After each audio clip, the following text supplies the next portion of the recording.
Welcome to CBSE words. तो हम पढ़ रहे थे ग्रेड 8 मैथ्स का 4th चैप्टर और इस चैप्टर की 4 वीडियोस अपलोड हो चुकी हैं। अगर आपने नहीं देखा तो description as well as comment section में आपको प्लेलिस्ट का लिंक मिल जाएगा, वहां से देख सकते हो। आज का हमारा टॉपिक है a special rectangle in the coordinators below are there any non rectangles. नीचे जो आपको कोऑर्डिनेटर्स दिए हैं, क्या इनमें से कोई नॉन रेक्टेंगल है? तो ये रेक्टेंगल है, ये रेक्टेंगल है, ये रेक्टेंगल है और ये तो स्क्वायर है, तो मतलब ये रेक्टेंगल नहीं है। कर दी ना गड़बड़।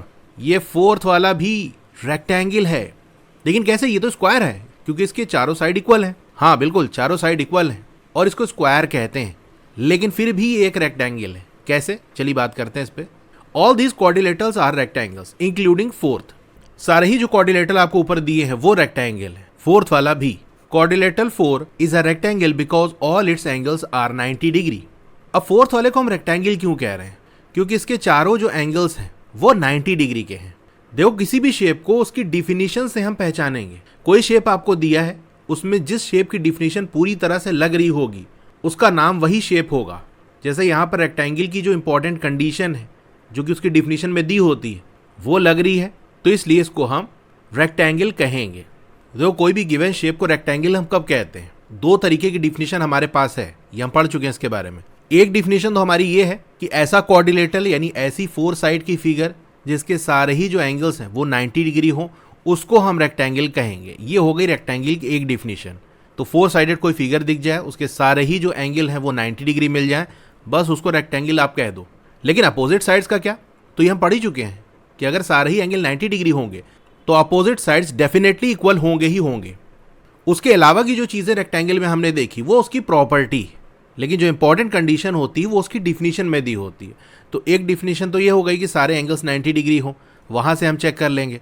दूसरा, अगर हमको डायगोनल्स की बात की होती, जैसे यहाँ डायगोनल्स की कोई बात नहीं कर रहा ना, अगर एंगल ना देके आपको ऐसे डायगोनल दिया होता और इस तरह से निशान लगा होता, मतलब डायगोनल्स आपस में इक्वल हैं और एक दूसरे को बाइसेक्ट कर रहे हैं, तो भी यहाँ से देख के हम कह सकते थे कि 100% रेक्टेंगल है। क्योंकि डायगोनल वाइज रेक्टेंगल की दो कंडीशन होती है उसकी डिफिनीशन में। एक तो ये कि डायगोनल्स की लेंथ इक्वल होनी चाहिए और वो दोनों डायगोनल एक दूसरे को बाइसेक्ट करने चाहिए। अगर ऐसा है तो उससे जो कोऑर्डिनेटर बनेगा वो पक्की बात है कि रेक्टेंगल होगा। ठीक है, तो इसीलिए 4th वाले को हम रेक्टेंगल कह रहे हैं, क्योंकि यहाँ पर रेक्टेंगल की डिफिनीशन पूरी तरह से फिट हो रही है एंगल वाले टर्म्स में। However it is a special kind of rectangle with all it's sides of equal length. हाँ, ये बात तो है कि एक स्पेशल तरह का रेक्टेंगल है। रेक्टेंगल में जो अपोजिट साइड्स है वो इक्वल होते हैं, लेकिन यहाँ पर सारे ही साइड इक्वल है, तो ये स्पेशल इसके अंदर है। We know that this coordinator is also called a square, और हम ये जानते हैं इस तरह के कोऑर्डिनेटर को हम स्क्वायर कहते हैं। तो अब स्क्वायर बेसिकली क्या है? A square is a quadrilateral in which all the angles are equal to 90 degree and all sides are of equal length। ये स्क्वायर की डिफिनीशन हो गई। कोई भी शेप दिया हो उसको पहचानना है कि स्क्वायर है कि नहीं, तो ये दो कंडीशन देख लेना। अगर ये दो कंडीशन पूरी हो रही है तो वो जो कोऑर्डिनेटर है वो स्क्वायर कहलाएगा। अक्सर स्क्वायर के बारे में माइंड में क्या आता है कि हाँ 4 साइड की फिगर हो, चारों साइड इक्वल हो। नहीं, एंगल भी 90 डिग्री होना चाहिए। ये दोनों कंडीशन ज़रूरी है।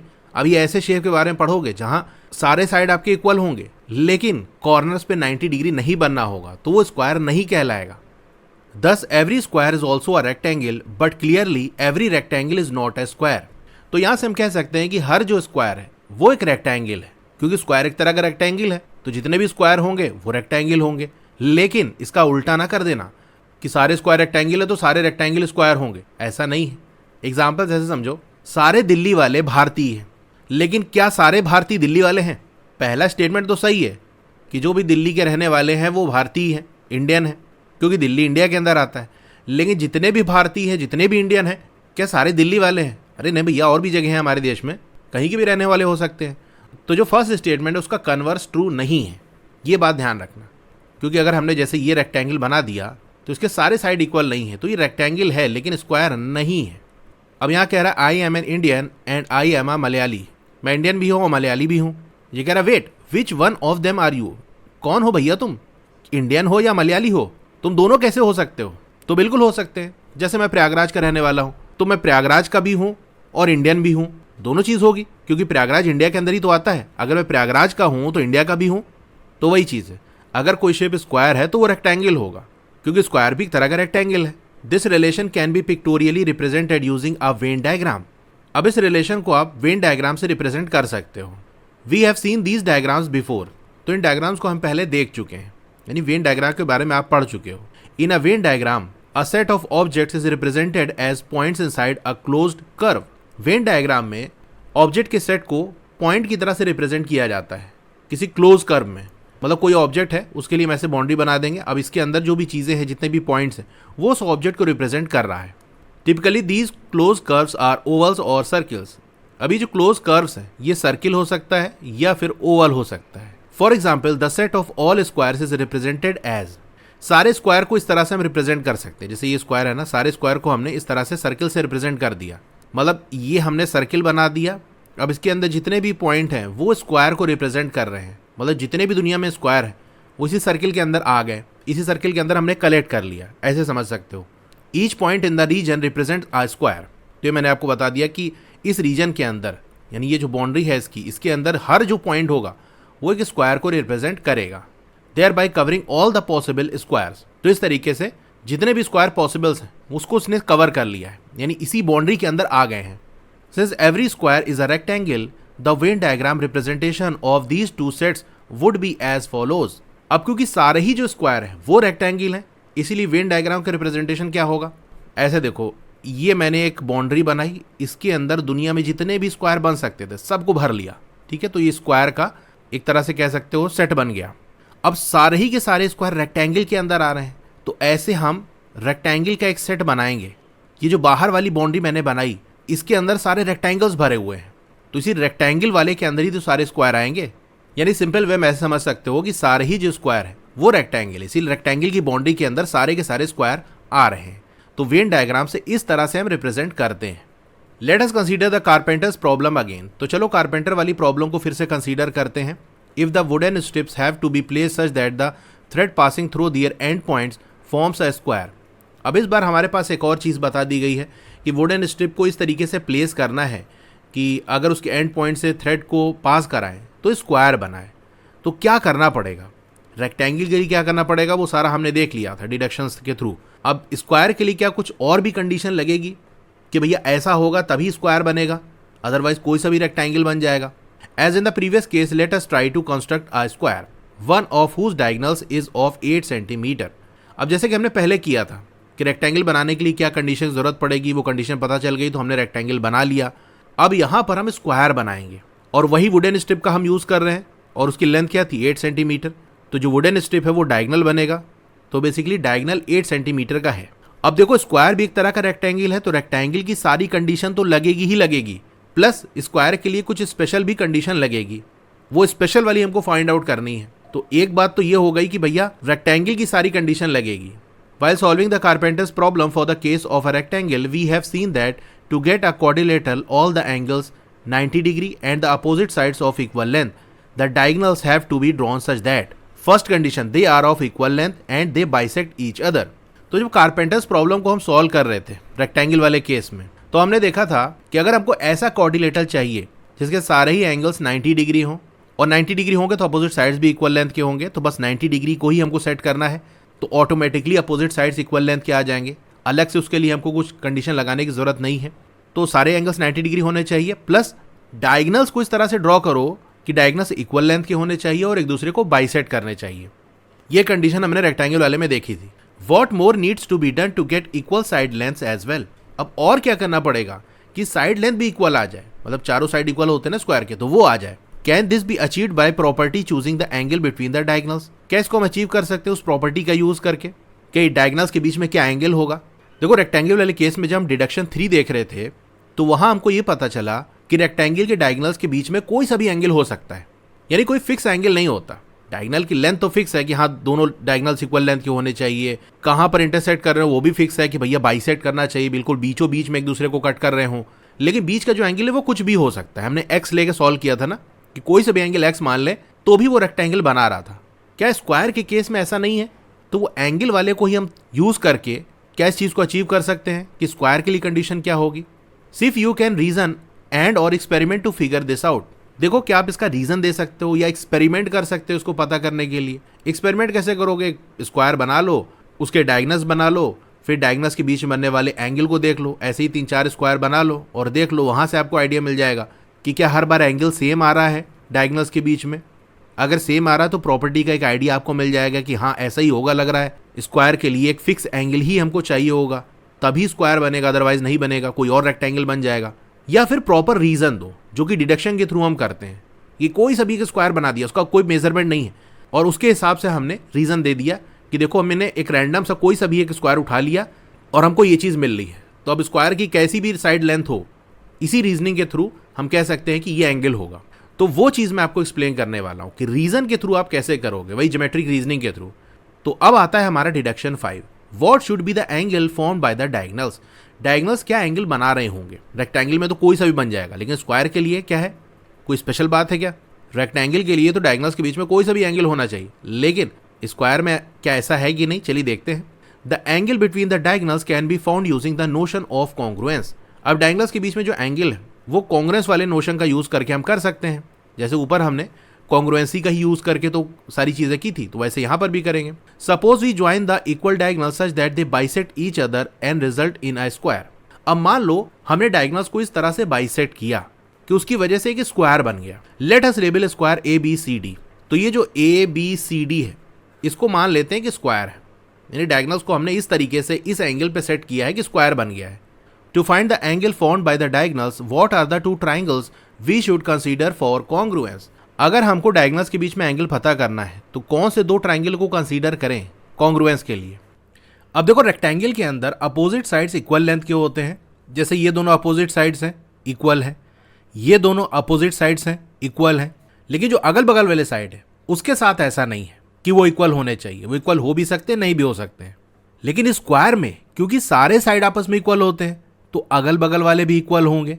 तो हमको स्क्वायर की स्पेशल कंडीशन चाहिए, तो स्क्वायर में क्योंकि अगल बगल वाले साइड इक्वल होते हैं तो ऐसे ट्राइंगल हम कंसीडर करें जिसमें अगल बगल वाले साइड आते हों।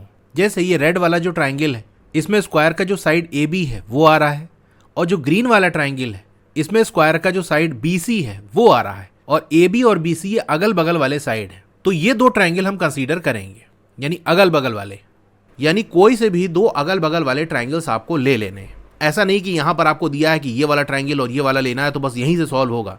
आप ये वाला ले लो और ये वाला ट्राइंगल ले लो तो भी आप निकाल सकते हो, ये वाला ले लो, ये वाला ले लो, अगल बगल वाले कोई से भी दो ठो ले लो तो उससे आप रिलेशन निकाल सकते हो। अब देखो इससे आपको ये है ना कि रट्टा नहीं मानना पड़ेगा, हाँ यही दो लेना है, अगल बगल वाले दो ट्राइंगल उठा लेने हैं बस, जो सभी आप चाहो। अभी जो रेड वाला और ग्रीन वाला ट्राइंगल है क्या ये कॉन्ग्रुएंट है, कैसे पता करेंगे? देखो ये वाला साइड दोनों ट्राइंगल में कॉमन है तो एक साइड कॉमन आ गया। फिर ये स्क्वायर है ना, तो स्क्वायर के सारे साइड इक्वल होते हैं, तो एक साइड ए बी दूसरा बी सी, ये दोनों इक्वल हो गया। अब देखो रेक्टेंगल में डायगोनल्स की लेंथ इक्वल होती है, तो यहाँ पर ए सी एक डायगोनल है और बी डी दूसरा डायगोनल है, तो हम कह सकते हैं ए सी इक्वल बी डी। इसकी लेंथ चलो कुछ मान लेते हैं, 10 यूनिट्स मान लेते हैं, तो ये 10 हो गया। तो अब क्योंकि डायगोनल एक दूसरे को बाइसेक्ट कर रहे हैं, ओ वाले पॉइंट पे इंटरसेक्ट कर रहे हैं, तो ओ से ए की जो दूरी है वो हाफ हो जाएगी जो ए सी की थी, यानी ये 5 यूनिट्स हो जाएगा। इसी तरह से ओ से लेके सी तक की जो लेंथ है वो 5 हो जाएगी, तो 5 + 5 10 हो जाएगा टोटल ए सी। ओ वाले पॉइंट से ये बाइसेक्ट हो जा रहा है, 2 इक्वल पार्ट से डिवाइड हो जा रहा है, तो ऊपर वाला 5 नीचे वाला 5। ठीक इसी तरीके से ओ डी ये भी 5 होगा और ओ बी ये भी 5 होगा, तो ओ से चारों कॉर्नर्स की जो दूरी है वो इक्वल है। ये पॉइंट आप याद रखना, क्योंकि डायगोनल्स इक्वल है और डायगोनल एक दूसरे को बाइसेक्ट कर रहे हैं, 2 इक्वल पार्ट से डिवाइड कर रहे हैं, तो 4 पार्ट डायगोनल्स के होंगे दोनों डायगोनल्स के, तो चारों पार्ट की लेंथ आपस में इक्वल होगी। तो रेड वाले ट्राइंगल का ओ ए और ग्रीन वाले ट्राइंगल का ओ सी आपस में इक्वल है। ओ बी साइड तो कॉमन ही है, ए बी और बी सी आपस में इक्वल है, तो दोनों ट्राइंगल के तीनों साइड आपस में इक्वल है। By the S S S condition for congruence, यानी साइड साइड साइड कॉन्ग्रुएंसी की ये वाली जो कंडीशन है उससे हम क्या कह सकते हैं, triangle B O A is congruent to triangle B O C, यानी रेड वाला और ग्रीन वाला जो ट्राइंगल है ये आपस में कॉन्ग्रुएंट है। अब ट्राइंगल की नेमिंग में भी अक्सर लोगों को दिक्कत आती है कि जैसे यहाँ पर हमने लिखा ना कि ये दोनों ट्राइंगल आपस में कॉन्ग्रुएंट है, अब ऑर्डर नहीं चेंज कर सकते। जैसे आप इसको A O B is congruent to triangle B O C नहीं लिख सकते, ये गलत हो जाएगा, क्योंकि मैं आपको बता ही चुका हूँ कि ऑर्डर मैटर करता है। कौन सा वर्टेक्स आप कैसे लिख रहे हो, पहले कौन सा लिख रहे हो, जो एंगल आपस में इक्वल होंगे उसी ऑर्डर में हम उन वर्टेक्स को लिखेंगे। अब यहाँ पर जिस कंडीशन का यूज करके हमने ये कहा है कि दोनों ट्राइंगल्स कॉन्ग्रुएंट है, वो साइड साइड साइड वाला, यानी यहाँ पर तो कोई एंगल की बात ही नहीं हुई, तो हम कैसे पता करेंगे दोनों ट्राइंगल्स के कौन से एंगल आपस में इक्वल है? क्योंकि एंगल जो इक्वल होंगे उसी हिसाब से हम नाम रखते थे कि हाँ ये ट्राइंगल इसके कॉन्ग्रुएंट है। तो साइड से हम कैसे आइडिया लगा सकते हैं कि कौन सा एंगल इक्वल होगा, वो चलिए मैं आपको बताता हूँ। ये बहुत इंपॉर्टेंट है, वरना सब कुछ पता होगा आप ट्रायंगल का नाम ही नहीं दे पाओगे। किसका नाम रखे क्या? देखो ये रेड वाला जो ट्रायंगल है और ग्रीन वाला, इसको पहले अलग अलग बना लेते हैं। A O B, O B C. अभी ऊपर हमने देखा कि ओ ए इक्वल है ओ सी के, तो बेसिकली हमारे पास दो ट्रायंगल्स हैं। ये वाला जो ट्रायंगल है वो है ट्रायंगल ए ओ बी, और दूसरा वाला जो ट्रायंगल है बी ओ सी। तो अब कौन सा एंगल आपस में इक्वल है, इसके लिए हम क्या करेंगे, पहले ये देखो कौन से साइड इक्वल है। इस वाले ट्रायंगल में ओ ए वाला साइड और ये वाले ट्रायंगल में ओ सी वाला साइड इक्वल है, तो ओ ए बचा क्या, बी, तो इधर बी लिख दो। दूसरे वाले ट्रायंगल में ओ सी, तो ओ सी हमने ले लिया, तो क्या बचा यहाँ पर, बी बचा। तो रेड वाले ट्रायंगल का जो बी है और ग्रीन वाले ट्रायंगल का जो बी है ये आपस में इक्वल है। इसी तरीके से हमने ये देखा कि ए बी और बी सी ये आपस में इक्वल है, तो अगर ए और बी हम निकाल दें तो क्या बचेगा, ओ बचेगा। इसी तरह से यहाँ से बी और सी निकाल दें तो यहाँ ओ बचेगा, तो ओ और ओ आपस में इक्वल आ गया। और क्या देखा था हमने कि ओ बी और ओ बी आपस में इक्वल है, तो अगर ओ बी हटा दें तो यहाँ पर ए बचेगा, और इधर ओ बी या बी ओ कह सकते हो हटा दें तो इधर सी बचेगा। तो ये इक्वल आ गया कि बी और बी इक्वल है, ओ और ओ इक्वल है, और ए और सी आपस में इक्वल है। अब जब भी ट्रायंगल का नाम रखना है कि ये दो ट्रायंगल आपस में कॉन्ग्रुएंट है, यही ऑर्डर फॉलो करेंगे कि दोनों ट्रायंगल का जो बी है वो एक ही पोजीशन पे आएगा। जैसे अगर बी को पहले लिख रहे हो पहले वाले ट्रायंगल में, तो दूसरे में भी आपको बी पहले लिखना पड़ेगा। फिर अगर आप ए लिख रहे हो तो दूसरे वाले में सी आपको लिखना पड़ेगा, क्योंकि ए और सी आपस में इक्वल है। ओ लिख रहे हो तो ओ लिखना पड़ेगा। तो हम कह सकते हैं triangle B O A is congruent to triangle B O C. अगर आप ए को पहले लिख रहे हो तो इधर सी को आपको पहले लिखना पड़ेगा, फिर बी लिख रहे हो तो इधर बी लिखना पड़ेगा, फिर ओ लिख रहे हो तो ओ लिखना पड़ेगा। तो यहाँ से हम कह सकते हैं ये दोनों ट्रायंगल आपस में कॉन्ग्रुएंट है। या अगर आप कह रहे हो कि बी को हम पहले लिखेंगे तो इधर भी बी को आप पहले लिखो, इधर हम ओ लिखेंगे पहले तो इधर भी ओ लिखना पड़ेगा, फिर हम ए लिखेंगे तो लास्ट में ए आ रहा है तो इधर लास्ट में सी आएगा, क्योंकि ए और सी आपस में इक्वल है। तो यहाँ से हम कह सकते हैं ये दो ट्रायंगल आपस में कॉन्ग्रुएंट है, जो कि यहाँ आपको दिया है।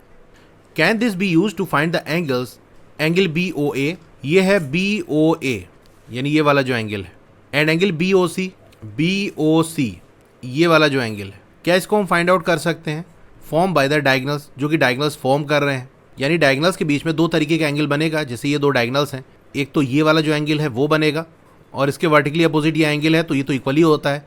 बाकी जो एक और दूसरा एंगल बनता है वो ये वाला। तो क्या ये दो एंगल हम फाइंड आउट कर सकते हैं?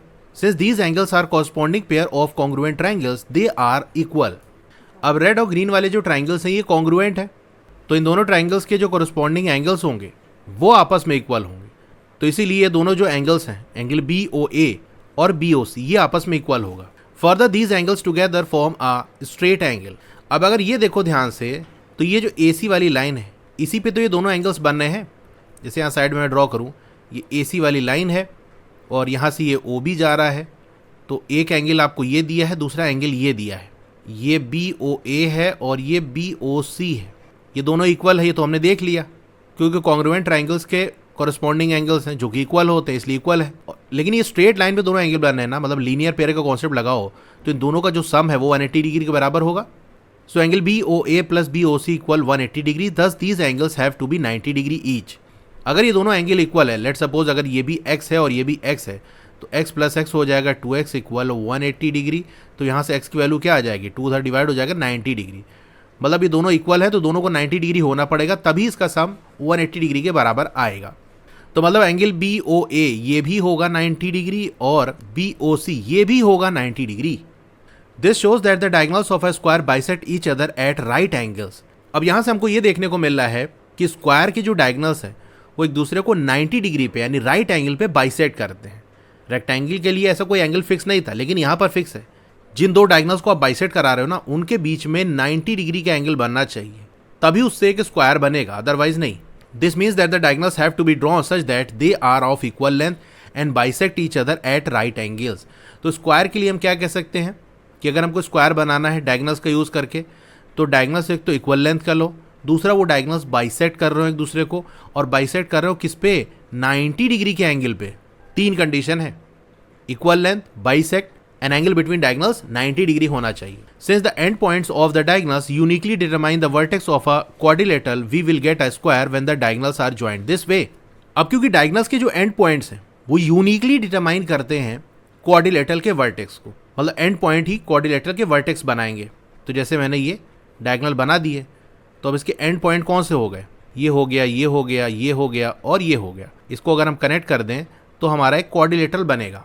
अब यूनिकली का मतलब क्या है, देखो ये जो पॉइंट है इससे सिर्फ एक ही तरीके का क्वाड्रिलेटरल बनेगा। मतलब अगर हमने ये डायगोनल बना दिया तो इसके एंड पॉइंट्स को अगर कनेक्ट करोगे तो उससे एक ही तरीके का क्वाड्रिलेटरल बनेगा, वो यूनिक होगा।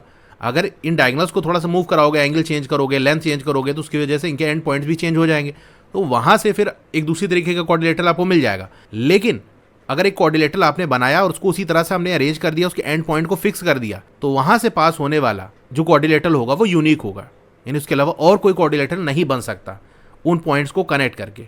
Using this fact construct a square with a diagonal of length 8 centimetre.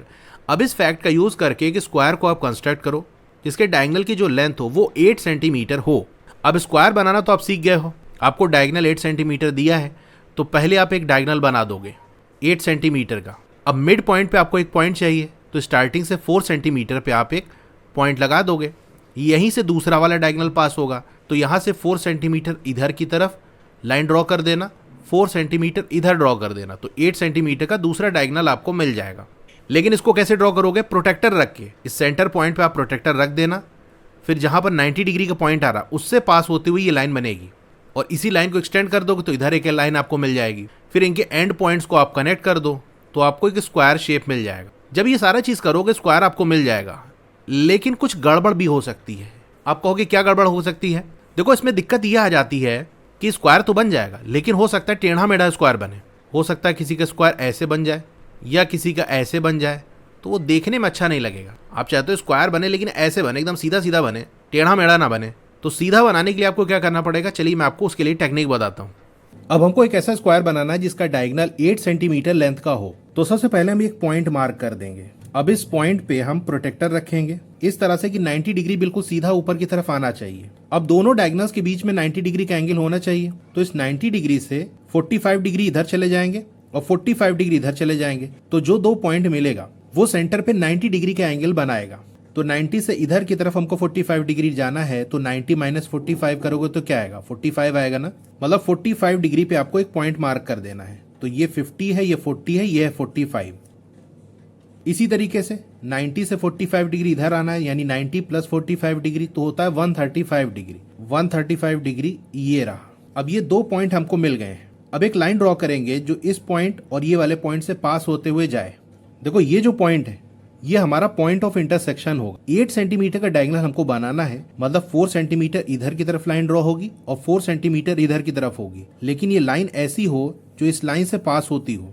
तो इधर से हम 4 सेंटीमीटर का एक लाइन ड्रॉ करेंगे, लेकिन वो ये वाला जो पॉइंट है बहुत हल्का सा है, हो सकता है आपको ना समझ में आ रहा हो। यहाँ जो भी पॉइंट हमने मार्क किया उसी के लाइन में होना चाहिए। तो यहाँ पर 8 सेंटीमीटर है, 8 से 4 तक जाएंगे, ये हो गया।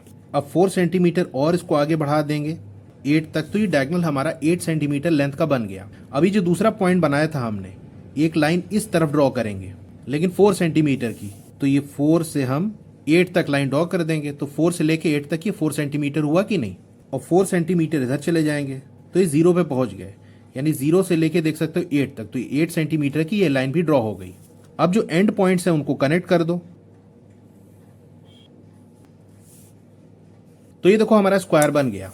अब अगर इसकी लेंथ आप मेजर करो डायगोनल की, तो ये देख सकते हो डायगोनल 8 सेंटीमीटर लेंथ का है ये वाला, इसी तरह से ये वाला भी 8 सेंटीमीटर का है, और इन दोनों के बीच में एंगल कितना है, ये जो पॉइंटर है यहाँ सेंटर पे रखेंगे और ये वाली लाइन इधर रख लेंगे। ये देख सकते हो दूसरी वाली जो लाइन है वो बिल्कुल 90 डिग्री पे आ रही है, यानी यहाँ से लेके यहाँ तक ये पूरा 90 डिग्री है, तो इसके बीच में 90 डिग्री बनेगा। अब इसका नाम रख देते हैं ए, ये बी, सी, डी, तो ये हमारा स्क्वायर बन गया। क्या किया हमने, पहले एक पॉइंट मार्क कर लिया, फिर यहाँ पर प्रोटेक्टर का पॉइंटर रख के बीच में 90 डिग्री से 45 डिग्री इधर की तरफ आए, 45 इधर की तरफ आए, और वहां पर पॉइंट मार्क कर लिया। अब यहाँ से जो लाइन जाएगी वो इसी जो पॉइंट हमने मार्क किया उसी के सीधान में होगी, लेकिन यहाँ से हमको सिर्फ 4 सेंटीमीटर की लाइन ड्रॉ करनी थी, तो पहले तक ही हमने रोक दिया। लेकिन जो लाइन है वो इसी पॉइंट के सीधान में जाएगी जहाँ जो हमने मार्क किया है। इसी तरह से इधर भी जो पॉइंट हमने मार्क किया था, यहाँ से लाइन 4 सेंटीमीटर की जाएगी, लेकिन वो इसी के लाइन में होगी जो यहाँ पॉइंट है उसी के सीधान में। बस ये दो लाइन हमने ड्रॉ कर ली, तो इसी को हमने 4 सेंटीमीटर और बढ़ा दिया, तो टोटल ये 8 सेंटीमीटर हो गया। इसी तरह जो ये लाइन हमने 4 सेंटीमीटर की ड्रॉ की थी उसी को इधर की तरफ बढ़ा दिया, तो ये टोटल 8 सेंटीमीटर हो गया, क्योंकि हमको 8 सेंटीमीटर लेंथ का डायगोनल बनाना था। अगर आप क्लास 8 मैथमेटिक्स में अच्छा स्कोर करना चाहते हो तो उसके लिए मैं ओसवाल बुक्स को सजेस्ट करूंगा। ये काफी अच्छी बुक है। इसके अंदर आपको हर चैप्टर के रिवीजन नोट्स मिल जाएंगे, QR स्कैन करके वीडियोस देख सकते हो। इस तरह के माइंड मैप्स मिल जाएंगे जो आपको रिवीजन में काफी ज्यादा हेल्प करेंगे। इन टेक्स्ट क्वेश्चन यानी चैप्टर के बीच बीच में जो क्वेश्चन आते हैं उनके सोल्यूशन आपको मिल जाएंगे पेज वाइज। फिर जो एक्सरसाइज के क्वेश्चन हो गए यानी फिगर इट आउट वाले क्वेश्चन, उनके सोल्यूशन आपको पेज वाइज मिल जाएंगे। आंसर्स का प्रेजेंटेशन काफी अच्छी तरीके से किया गया है। इसके साथ साथ जो कॉम्पिटेंसी या क्रिटिकल थिंकिंग बेस्ड क्वेश्चंस हैं वो भी आपको मिल जाएंगे, जिसके अंदर ऑब्जेक्टिव टाइप क्वेश्चन और passage based question, subjective type question, ये सारे मिल जाएंगे। तो चैप्टर 3 के अंदर टोटल मैंने काउंट किया तो इसके अंदर 82 क्वेश्चन है। लास्ट में आपको 2 प्रैक्टिस पेपर्स मिल जाएंगे। अगर आपको इस बुक को परचेज करना है तो मैंने डिस्क्रिप्शन में लिंक दे दिया है। फर्स्ट लिंक अमेजन का है, सेकंड लिंक ओसवाल बुक्स की वेबसाइट का है। तो सेकंड लिंक से अगर आप परचेज करोगे तो उसमें आपको बेनिफिट ये मिलेगा कि अगर आप मेरा कूपन कोड उस्मान 10 का यूज करते हो तो आपको 10% का एडिशनल डिस्काउंट मिल जाएगा। Properties of a square. अब स्क्वायर की डिफिनीशन तो हमने देख ली कि स्क्वायर के लिए रेक्टेंगल की सारी कंडीशन लगनी चाहिए, यानी डायगोनल आपस में इक्वल हो, डायगोनल एक दूसरे को बाइसेक्ट कर रहे हो। साथ ही में एक और एडिशनल कंडीशन होती है स्क्वायर के लिए कि डायगोनल्स के बीच में 90 डिग्री का एंगल बनना चाहिए। अब इसकी प्रॉपर्टीज जान लेते हैं। प्रॉपर्टीज नेसेसरी कंडीशन नहीं है। ऐसा हो सकता है कि सेम प्रॉपर्टी आपको कई सारे शेप में देखने को मिल जाए। तो प्रॉपर्टी से शेप डिसाइड नहीं होता, डिफिनीशन से होता है। डिफिनीशन मैंने आपको बता दिया स्क्वायर की। अब प्रॉपर्टी जानेंगे कि स्क्वायर के अंदर और क्या क्या चीजें होती हैं। Since a square is a special type of rectangle, all properties of a rectangle hold true for a square. अब क्योंकि स्क्वायर एक तरह का रेक्टेंगल है तो रेक्टेंगल की सारी प्रॉपर्टी स्क्वायर के लिए सही होंगी। Verify this is true by going through geometric reasoning in deduction 1 and 2। अब इसको वेरीफाई करो ज्योमेट्रिक रीजनिंग के थ्रू, जो कि हमने डिडक्शन 1 और 2 में देखी थी। And see if they apply to a square as well. और देखो क्या ये चीज स्क्वायर पर भी अप्लाई हो रही है। अब देखो डिडक्शन 1 और 2 आपको करना है, सारी चीजें बिल्कुल वही रहेंगी, कोई भी चेंज नहीं है। बस जैसे यहां पर ये रेक्टेंगल का शेप बना है ना, आपको एक स्क्वायर का शेप बनाना है। बाकी सब वही ले लेना, ABCD बिल्कुल उसी तरह से होगा। बस ये जो शेप है वो स्क्वायर का शेप आपको बना देना है। तो आप खुद से इसको ट्राई करना, डिडक्शन 1 और डिडक्शन 2 स्क्वायर के लिए। यानी स्क्वायर भी एक तरह का रेक्टेंगल है तो सारी चीजें वही होंगी, बस जो शेप जैसे यहाँ बना है ना वो आपका स्क्वायर का होना चाहिए। तो यहाँ जो शेप है उसको स्क्वायर के शेप से रिप्लेस कर दो, बाकी सारी वही चीजें हैं। तो इसको ट्राई करना आप। तो डिडक्शन 1 के अंदर हमने क्या देखा था कि डायगोनल्स की लेंथ आपस में इक्वल होती है। तो स्क्वायर के लिए भी आप यही चीज करके देखो कि क्या स्क्वायर में भी जो डायगोनल्स की लेंथ है वो इक्वल आती है कि नहीं। फिर डिडक्शन 2 के अंदर हमने देखा था पॉइंट ऑफ इंटरसेक्शन। तो पता चला था कि एक दूसरे को बाइसेक्ट करते हैं, यानी मिड पॉइंट पे एक दूसरे को इंटरसेक्ट करते हैं। तो ये सारा शेप जो यहाँ पर बना है, बस आपको स्क्वायर का शेप बनाकर वही सारी चीजें कर देनी है। जो रिलेशन, जो वैल्यू फाइंड आउट करनी है वो सारी वही आएगी, बस शेप आपको स्क्वायर बनाना है। तो स्क्वायर की प्रॉपर्टीज की बात कर लेते हैं। Property number 1, all the sides of a square are equal to each other. Square के सारे ही जो साइड है वो एक दूसरे के इक्वल होते हैं। Property number 2, the opposite sides of a square are parallel to each other. जैसे रेक्टेंगल में था ना, तो स्क्वायर भी रेक्टेंगल है तो ये वाली प्रॉपर्टी इसके अंदर भी होगी कि अपोजिट साइड जो होते हैं स्क्वायर के वो पैरेलल होते हैं। Property number 3, the angles of a square are all 90 degree. Square के सारे ही जो एंगल होते हैं वो 90 डिग्री होते हैं। Property number 4, the diagonals of a square are of equal length and they bisect each other at 90 degree. Square के जो डायगोनल्स हैं वो इक्वल लेंथ के होते हैं, बाइसेक्ट भी करते हैं जैसे कि रेक्टेंगल में है। लेकिन स्पेशल एक और चीज़ यहाँ पर होती है कि जो बाइसेक्ट करते हैं ना डायगोनल्स, वो 90 डिग्री पे करते हैं। There is one more special property of a square. अब स्क्वायर की एक और स्पेशल प्रॉपर्टी होती है, क्या होती है चलिए जानते हैं उसके बारे में। What are the measures of angle 1, 2, 3 and 4। तो एंगल 1, 2, 3, 4 इसका मेजर क्या होगा, क्या होगी value. See if you can reason and और experiment to figure this out. देखो क्या रीजनिंग के थ्रू या फिर एक्सपेरिमेंट करके इसको पता लगा सकते हो।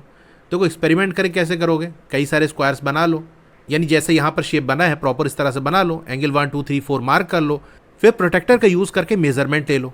ऐसे ही 4-5 जो स्क्वायर्स आपने बनाए हैं अलग अलग साइजेस के, उसका मेजरमेंट ले लो। तो वहाँ से आपको आइडिया मिल जाएगा कि हाँ इनकी वैल्यूज़ क्या होगी। नहीं तो आप रीजनिंग के थ्रू भी कर सकते हो, जो कि मैं आपको यहाँ बताने ही वाला हूँ। अब देखो अगर हम ये ट्राइंगल ABC की बात कर लें तो इस ट्राइंगल के अंदर जो एंगल 2, एंगल 4 और ये B वाला जो एंगल है इसका सम 180 डिग्री के बराबर होगा। वही इंटीरियर्स एंगल जो ट्राइंगल के होते हैं उनका सम 180 डिग्री के बराबर होता है। अब इस ट्राइंगल का जो साइड AB है और BC है ये आपस में इक्वल है, क्योंकि स्क्वायर के साइड है जो कि आपस में इक्वल होते हैं। तो ABC जो ट्राइंगल है ये आइसोसेलेस ट्राइंगल होगा कि नहीं, क्योंकि दो साइड आपस में इक्वल हैं। अब दो साइड आपस में इक्वल हैं तो इक्वल साइड के जो अपोजिट एंगल्स होते हैं जिसको हम बेस एंगल्स कहते हैं वो भी इक्वल होता है। यानी ये वाले साइड के अपोजिट ये एंगल और इस वाले के अपोजिट ये वाला एंगल आपस में इक्वल होगा। यानी एंगल 2 और एंगल 4 आपस में इक्वल होगा। कहने का मतलब ये है कि ट्राइंगल ABC की अगर हम बात कर लें तो इसमें angle 2 plus angle 4 plus B वाला जो कि 90 डिग्री है इसका सम 180 डिग्री के बराबर होगा। तो एंगल 2 प्लस एंगल 4 ये हो जाएगा 90 डिग्री, उधर जाके सब्सट्रैक्ट हो जाएगा तो आ जाएगा 90 डिग्री। एंगल 2 और एंगल 4 का सम 90 डिग्री है, और अभी मैंने बताया क्योंकि ट्राइंगल आइसोसेलेस है इसलिए जो बेस एंगल्स वो इक्वल होंगे, एंगल 2 और एंगल 4 इक्वल होगा, तो दोनों ही एंगल आपके 45 डिग्री के होंगे। नहीं समझ पा रहे तो ऐसे कर लो कि एंगल 2 को अगर x मान लो तो 2 और 4 इक्वल है तो ये भी x हो जाएगा, तो x प्लस एक्स यानी 2x इक्वल 90 डिग्री, तो यहाँ से x की वैल्यू क्या आ जाएगी, 2 डिवाइड हो जाएगा 45 डिग्री, तो एंगल 2 और एंगल 4 आ गया 45 डिग्री। ठीक इसी तरीके से आपको नीचे वाले ट्राइंगल का कर लेना है जो कि ऑलरेडी यहाँ पर किया है। इन ट्राइंगल ADC, ये जो ADC वाला ट्राइंगल है इसकी बात कर रहा है, बिल्कुल उसी तरीके से आपको करना है। इसमें जो 3 एंगल्स है वो एंगल 1, एंगल 3 और D वाला जो कि 90 डिग्री है, इसका सम 180 डिग्री के बराबर होगा। अब AD और DC आपस में इक्वल है, ये देखो ये दोनों साइड ही तो हैं स्क्वायर के, तो इक्वल है, तो एंगल 1 और एंगल 3 इक्वल हो जाए क्योंकि बेस एंगल्स है, तो इस हिसाब से एंगल 1 और एंगल 3 दोनों ही 45 डिग्री होगा। Similarly find angle 2 and angle 4, तो एंगल 2 एंड एंगल 4 तो मैंने आपको स्टार्टिंग में ही निकाल के दिखा दिया था। हाँ, तो एंगल 1 आ गया 45 डिग्री और एंगल 3 आ गया 45 डिग्री।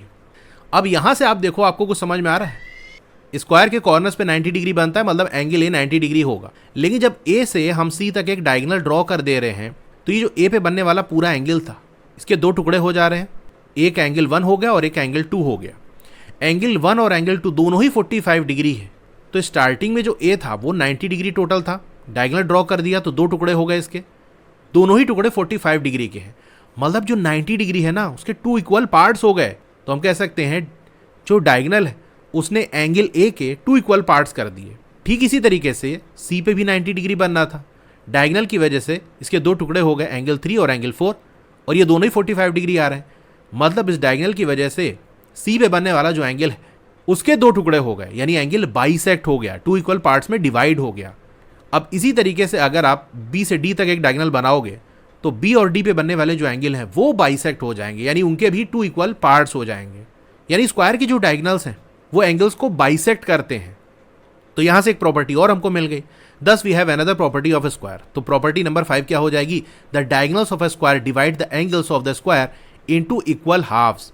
तो स्क्वायर के जो डायगोनल्स हैं वो स्क्वायर के एंगल्स को 2 इक्वल हाफ्स में डिवाइड कर देते हैं। This can also be expressed as, इसको हम ऐसे भी कह सकते हैं, the diagonals of a square bisect the angles of a square. Square के जो डायगोनल्स हैं वो स्क्वायर के एंगल्स को बाइसेक्ट कर देते हैं, 2 इक्वल पार्ट्स में डिवाइड कर देते हैं। ठीक है, तो ये टॉपिक हमारा यहाँ पर एंड हो गया, आगे फिगर इट आउट है, इसको आप ट्राई कर लेना एक बार, नेक्स्ट वीडियो में इसको हम डिस्कस कर लेंगे। क्लास 8 की और वीडियो देखना चाहते हो तो इस तरह से आपकी वीडियो चली होगी, पहले वीडियो को लाइक कर लो, चैनल को सब्सक्राइब कर लो, मोर पे क्लिक कर देना है, फिर से मोर पे क्लिक कर देना है, तो आपका डिस्क्रिप्शन ओपन हो जाएगा, यहाँ पर आपको मेरे व्हाट्सएप चैनल का लिंक मिल जाएगा, उसको ज्वाइन कर लोगे तो आपको लेटेस्ट अपडेट मिलती रहेगी। डोंट वरी, आपका नाम और फोन नंबर किसी को भी विजिबल नहीं होगा। फिर क्लास 8 की बेस्ट बुक का लिंक मैंने दे दिया है, इस लिंक पे क्लिक करके यहाँ से परचेस कर सकते हो। अब अगर आपको स्टडी मटेरियल चाहिए जैसे नोट्स हो गया, एक्सरसाइज के सॉल्यूशन हो गया, तो मेरी वेबसाइट विजिट कर सकते हो, और नीचे आओगे तो क्लास 8 मैथ्स की चैप्टर वाइज प्लेलिस्ट मिल जाएगी, जिस चैप्टर की वीडियो देखनी है उसके साथ में जो लिंक है उस पर आप क्लिक करोगे तो उस चैप्टर की प्लेलिस्ट ओपन हो जाएगी, और नीचे आओगे तो और भी जो सब्जेक्ट्स हैं उनकी प्लेलिस्ट का लिंक मिल जाएगा। Okay, thank you.